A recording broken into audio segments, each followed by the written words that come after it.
حضرات گرامی پہلی آیات میں فرمایا گیا لا يتخذ المؤمنون الكافرین اولیاء من دون المؤمنین، اے مومنوں مومنوں کو چھوڑ کر ان کفار و مشرکین کو اپنا دوست نہ بنانا۔ دوسری آیت میں فرمایا اگر تم اللہ سے محبت کرنا چاہتے ہو، تم چاہتے ہو کہ اللہ تمہیں اپنا محبوب بنا لے تو حضور کی غلامی میں آؤ۔ اگلی آیت میں فرمایا حضور کی اطاعت کرو، اللہ کی بھی اطاعت کرو، رسول اللہ کی اطاعت بھی کرو۔ وہ لوگ جو دھڑلے سے سنیوں پر شرک کے فتوے لگاتے ہیں، میں ان سے پوچھنا چاہتا ہوں، وہ کہتے ہیں کہ جناب تم تو حضور کی اتنی تعریف کرتے ہو معاذ اللہ سے ملا دیتے ہو۔ یہ اعتراض تو مشرکین کا ہوا کرتا تھا۔ وہ کہتے تھے جب حضور نے فرمایا کہ میری اطاعت کرو، انہوں نے کہا تم تو اللہ کا منصب لینا چاہتے ہو، اطاعت تو اللہ کی جائے گی، آپ کی اطاعت تھوڑی کی جائے گی، جیسے یہ لوگ کہتے ہیں۔ اللہ نے فوراً آیت کریمہ نازل فرمایا اطیعوا اللہ و اطیعوا الرسول، تم نے اللہ کی بھی اطاعت کرنی ہے، میرے رسول کی بھی اطاعت کرنی ہے۔ خالی اللہ کی اطاعت سے تمہارا بیڑا پار ہونے والا نہیں ہے۔ اللہ اکبر کبیرہ۔ اب فرمایا جا رہا ہے ان اللہ اصطفیٰ آدم و نوح و آل ابراہیم و آل عمران علی العالمین، اللہ نے چن لیا ہے کس کو؟ آدم کو اللہ نے چن لیا ہے، نوح کو اللہ نے چن لیا ہے، آل ابراہیم کو اللہ نے چن لیا ہے، آل عمران کو۔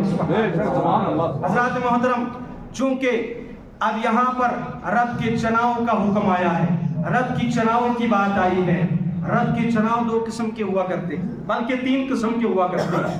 ایک وہ چناؤ جو عام ہے، ایک وہ چناؤ جو خاص ہے، ایک وہ چناؤ جو اخص الخاص ہے۔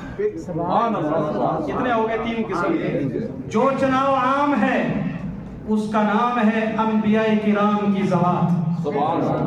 1,24,000 یا 2,24,000 کم و بیش انبیاء کرام اللہ کے ایسے منتخب ہیں جو اللہ کے خاص ہیں، اور ان میں کچھ نبی ایسے ہیں کسی کو اللہ نے صفی اللہ کا لقب دیا، کسی کو اللہ نے نجی اللہ کا لقب دیا، کسی کو اللہ نے روح اللہ کا لقب دیا، کسی کو اللہ نے کلیم اللہ کا لقب دیا، کسی کو اللہ نے خلیل اللہ کا لقب دیا، اور ایک وہ ذات ہے جس کو اللہ نے حبیب اللہ کا لقب دیا۔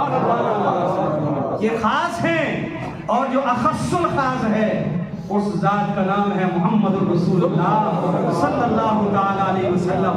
اب چونکہ یہ بڑا پرانا پیٹ میں درد ہونے والا اعتراض تھا کفار و مشرکین کا کہ جناب والا ہم نبیوں کی اطاعت کیوں کریں، یہ تو ہماری طرح ہے، معاذ اللہ ثم معاذ اللہ۔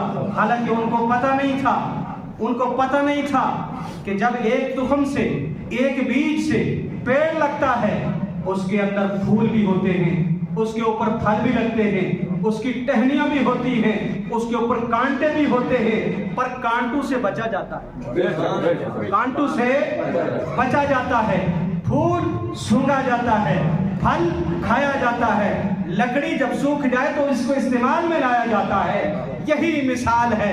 تم نے سمجھا کہ سب برابر ہیں، نہیں سب برابر نہیں ہے، تو سب آدم کی اولاد، مگر اس دنیا میں آ کر کچھ منکرین اسلام ہو گئے، ان سے ایسے بچو جیسے کانٹوں سے بچا جاتا ہے، اور کچھ پھول کی مانند ہیں، ان کا نام ہے انبیاء کرام علیہ السلام کی ذات۔ ان سے محبت کرو جیسے پھول سے محبت کی جاتی ہے، اور کچھ پھلوں کا کام دیتے ہیں، یعنی مومنین مومنات، مسلمین مسلمات، ان بھائیوں سے محبت کرو، اللہ تعالیٰ اس محبت کے صدقے میں تمہارا بیڑا پار فرما دے گا۔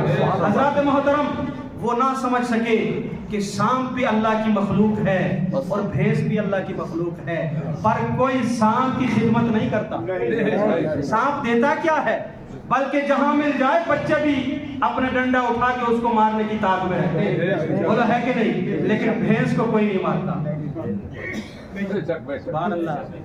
تو صحیح اگر نیندر آ گئی، پیچھے ٹیک لگ گیا تو وضو ٹوٹ جاتا ہے۔ خدا نے واسطہ ذرا سنو ذرا، سبحان اللہ سبحان اللہ، توجہ ہے، ذہن میں رکھیں، جو اگر ٹیک لگ کے ہم سو گئے، ٹھیک ہے، تو ہمارا وضو ٹوٹ جائے گا، ٹھیک ہے، اور اگر ایسے سو گئے کہ آپ کے اوپر غنود کی طاری ہو گئی اور آپ ایسے گر گئے تو آپ کا وضو پھر بھی ٹوٹ جائے گا۔ اس لیے احتیاط کیا کریں کہ مسجد کے اندر آ کر پہلے جمعے کے دن خوب سو جایا کریں تاکہ